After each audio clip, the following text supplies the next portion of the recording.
want to do this video. I guess I've been a tad bit contemplative, making a career change after 13 years in the same lane.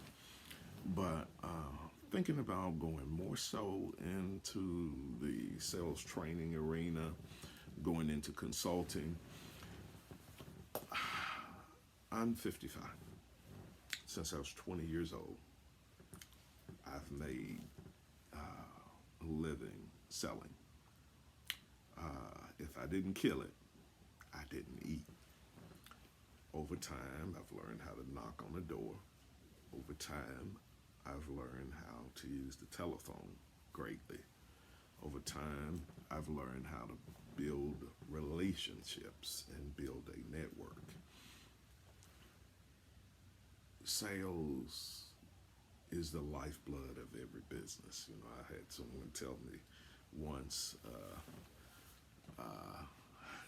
in a strange setting that sales isn't everything.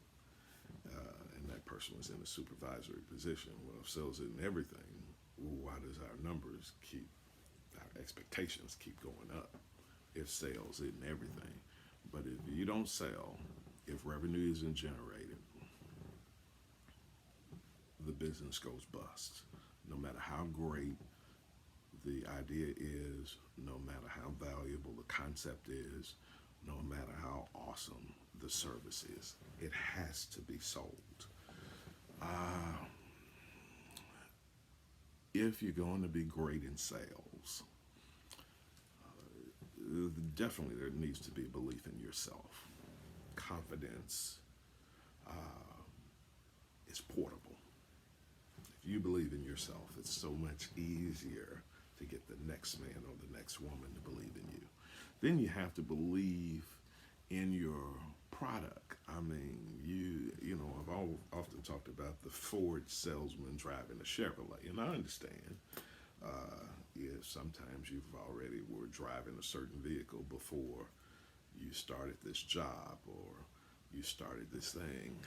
But if you've been a Ford salesman for 30 years, don't shock the crowd by driving up in a new Chevy. You need to believe in what you sell. You need to be a product of the product. Sales, you have to believe in the company. You have to believe in yourself. And also you have to believe in the company. The company that can come and go with the way the business market goes. But most times when people fail in sales is because they have not made enough opportunities and not set themselves up for success. You can't make 2 calls and expect to gain much success.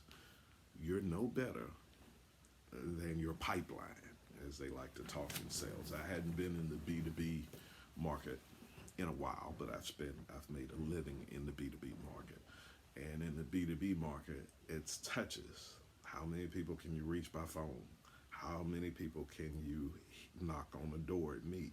I've spent a space of time in the copier industry. I even once sold high-end training where I closed $20,000, $30,000 deals over the telephone. Never met the person. They never seen me. They don't know who I am. I just knew how to reach out and fish for the right person to talk to, go back and forth with proposals, amend proposals, do fact finding, find out about the company, find out about the person. And sometimes this goes on for a while because corporate contracts are not closed overnight most times. And it's amazing when you get something back with a signature on it, a contract you sent, however you sent it, or maybe a check comes in for $20,000 to $30,000 and you've never shook the person's hand. Sales is, if you're going to be an master entrepreneur, you're going to have to sell. If you're going to establish yourself as this thought leader, you're going to have to sell your thoughts. If you're going to have to be a great preacher, You have to sell your ideas. You got to sell your concepts. You got to uh, uh, sell what's motivating you. Sell your thoughts. Sell your any of a myriad of things. Even as a preacher, you have to sell concepts, ideas. You have to sell your slant of this particular text. God made each of us different. God doesn't have all of us as robots. We're not all marching to the beat of the same drum. And many times your thought process, your slant on a particular issue, it has to be sold. The people that are making the biggest noise right now are the people that are bold enough to sell their slant, which is against the grain. If everybody thinks the same, talks the same, walks the same, then why would God make us different? Why would God make us individuals? Why would God want us to be clones of each other? Look, I've seen it. I've worked with guys in the automobile industry that could barely read and write. And I've seen guys make crazy money. I mean, I've seen guys with $500,000-600,000 worth of income. I worked with a guy once in another industry. He made $100,000 in a month. My greatest month in business may not have been your greatest month, but I had a $19,000 month.